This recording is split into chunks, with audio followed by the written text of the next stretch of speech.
har doim taqillatish bilan boshlanadi. Yarim tunda uchta yumshoq chertish shu qadar zaifki, ularni derazaga urilayotgan shoxlardek ko'zdan kechirish mumkin edi. Lekin shu qadar aniq, asabiy ritmliki, hech kim buni qila olmagan. Kichkina unutilgan G'ozim shahrida odamlar avlodlar o'rtasida kechasi taqillagani haqida pichirlashdi. Ota-onalar oppoq kiyimdagi oppoq ayol haqidagi ertaklar bilan bolalarni vahimaga solib, uning iltimosiga javob berish uchun ahmoqona odamlarga kelishdi va shunga qaramay, barcha arvoh hikoyalari singari bu afsona va qo'rquv o'rtasidagi boshliqda yashadi. Bir qishgacha yosh tadqiqotchi jurnalist Karevich ismli haqiqatga qaror qildi. Zulmat va Karim buni yorug'likka olib chiqishga qat'iy qaror qildi. Bundan tashqari, albatta, u nimani chaqirayotganini bilmas edi. Karim kirib kelishidan oldin uy allaqachon la'natlangan edi. Shahar chetidagi vayronaga aylangan uy-joy, devorlari vaqt o'tishi bilan sargayib ketgan, derazalari ichkaridan nafas bosgandek abadiy tuman bo'lib qolgan. Eshigi go'yo son-sanoqsiz qollar tashqariga chiqish uchun tirnoqlarini qisib qo'ygandek tirnalgan va qo'shnilar unga qarashdan ko'ra yo'lni kesib o'tishgan. Chunki ular yarim tunda taqillatilishini bilishardi. Shunday bo'lsa-da, dadil va beparvo Karim qo'rquvni shunchaki yo'q qilinishini kutayotgan jaholat deb o'ylar ekan. Faqat kamerasi, shtativ va shuhratparastligining og'irligini ko'tardi. U yarim tundan 2 soat oldin yetib keldi. Asbob uskunasini o'rnatdi va ovozi bo'sh xonalarda noqulay aks-sado berib, ovozini sinab ko'rdi. Bu Karim, G'ozimning arvohlar uyi deb ataladigan uyning ichida. U yerda mahalliy aholining aytishicha, bir ayol har kecha yarim tunda suv so'rab taqillatadi. Shundan so'ng kim majbur qilsa, ertalab nimadir o'lik bo'lib qoladi deb aytishadi. U songi sozda o'ziga ishongan holda gapirishga urindi. Chunki ovozi songi sozda jiringladi. Chunki eng jasur odam ham sukunatga botgan joyda yolg'iz qolganida eski qo'rquvning og'irligini his qiladi. Soat 12 ga yaqinlashganda havo o'zgarib bordi. Xonadagi issiqlik go'yo ko'zga ko'rinmas qo'llar uni quritganday, soyalar cho'zilib, o'nlab yillar davomida olik bo'lgan uy nafas olgandek bo'ldi. Karimning oldida nafasi tuman bo'ldi. Qo'llari musht bo'lib qo'ygan bo'lsa-da, titrab ketdi. Keyin shu qadar mayin ovoz keldiki, yuragi to'xtab qolishga sal qoldi. Taqillatdi. Tok, tok, tok.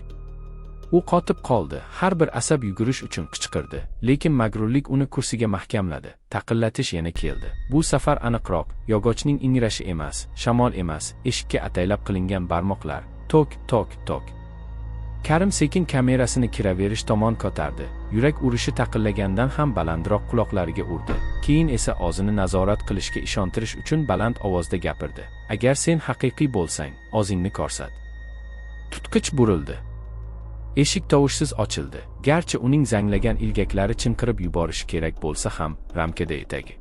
Uning qora sochlari oqsoqlanib, xuddi daryodan ko'tarilgandek hol, yuzi oqarib ketgan, teri ostidagi tomirlar qorayib ketgan, lablari yorilib, lekin harakatlanar. U uzoqdan ham, yaqindan ham suv ber deb pichirlardi. Karim faqat qo'rquvdan emas, balki uning nafasiga nimadir bosgandan tomog'i tiqilib qolganini sezdi. Lekin u o'zini ushlab turishga majbur bo'ldi va kamerasini unga qaratib, "Sen kimsan?" deb shivirladi. Ayol boshini egdi, sochlari sirgalib, ko'zlari emas, balki ichi bosh rozetkalarga o'xshagan ko'zlarini ochdi va yana pichirladi. "Suv, menga suv bering." Karimning omon qolish instinkti unga yugurish uchun qichqirdi, lekin uning ichidagi jurnalist, shaharni qo'rquv uchun masxara qilgan odam uning o'rniga oldinga qadam tashladi va kamerani qalqon va qurol sifatida ushlab, yana so'radi: "Nega taqillatyapsiz? Ular sizga suv berishsa nima bo'ladi?" Shunda ayolning yorilib ketgan lablari yuqoriga qiyshayib, juda keng burchaklardan yorilib, qon siyohdek oqardi va "Ular meniki" deb pichirladi. U javob berishga ulgurmasidan, uning qo'li oldinga otildi. Unga tegmadi, lekin u uning tomog'ini muzdek ushlab turganini, ko'rinmas barmoqlari uning hayotini bogayotganini his qildi. Uning kamerasi sirgalib, yerga gursillab tushdi. Lekin yozuv hamma narsani ushladi. Uning bo'gilgan nafasi, dahshatli sukunat, keyin esa uning kulgisi, bir vaqtning o'zida ko'p ovozlar kabi past, buzuq va aks sado berdi. Karim yiqilib tushganda tutqich g'oyib bo'ldi va u yotalayotgan havoni sorib polga yiqildi. Ayol yana ostonaga qadam qo'ydi. Qiyofasi xuddi tutundan yasalgandek titrab ketdi va yana bir bor so'radi: "Suv." Karim qaltirab, emaklab sumkasiga bordi-da, o'zi olib kelgan shishani chiqarib oldi va uning har bir tolasi qichqirmasa ham azobni to'xtatmoqchi bo'lib, uni qizga uzatdi. U uni oldi, tog'rirog'i shisha uning qolidan uning qoliga suzib tushdi. Garchi uning barmoqlari hech qachon yopilmagan bo'lsa-da, suyuqlik quyilganida boshini orqaga egdi, lekin og'ziga emas. Buning o'rniga u uning bogiz boshligiga tokilib, hech narsaga aylanmasdan g'oyib bo'ldi. Uning o'rnida son-sanoqsiz ovozlar garb bo'layotgandek zaif qichqiriqlarga aylandi. Karim dahshat bilan tikilib qoldi, suv emasligini tushundi. Chanqog'ini qondirish, lekin boshqa narsani ovqatlantirish, keng narsa, uy ostida komilgan narsa. Yer titrar, devorlar titrar, shiftdan chang yog'ar, ayolning orqasida esa qorong'ulik chuqurlashib, uydan uzoqqa cho'zilgan boshliqni hosil qildi. Go'yo eshik tashqaridagi tunga emas, balki butunlay boshqa joyga ochilgandek. U chetga otib, skelet qoli bilan tubsizlik tomon imo qildi. Rozetkalari yanada yorqinroq yonib, "Sening navbating", deb pichirladi. Karim shiddat bilan boshini chayqadi, orqaga sudralib, "Yo'q, qilmayman", deb pichirladi. Lekin qorong'ulik tortdi. Tortishish kuchi egilib, uni og'ziga tortdi. Uning tirnoqlari yog'och polga tirnog'i bilan yirtilib, uning hayqiriqlari hamon kamera tasvirga tushirib, o'zining so'nggi umidsiz so'zlarini yozib oldi. Agar kimdir buni ko'rsa, hech qachon eshikni ochmang, hech qachon unga suv bermang, hech qachon, u butunlay yutib yuborilgunga qadar. Tanasi tubsizlikka g'oyib bo'ldi.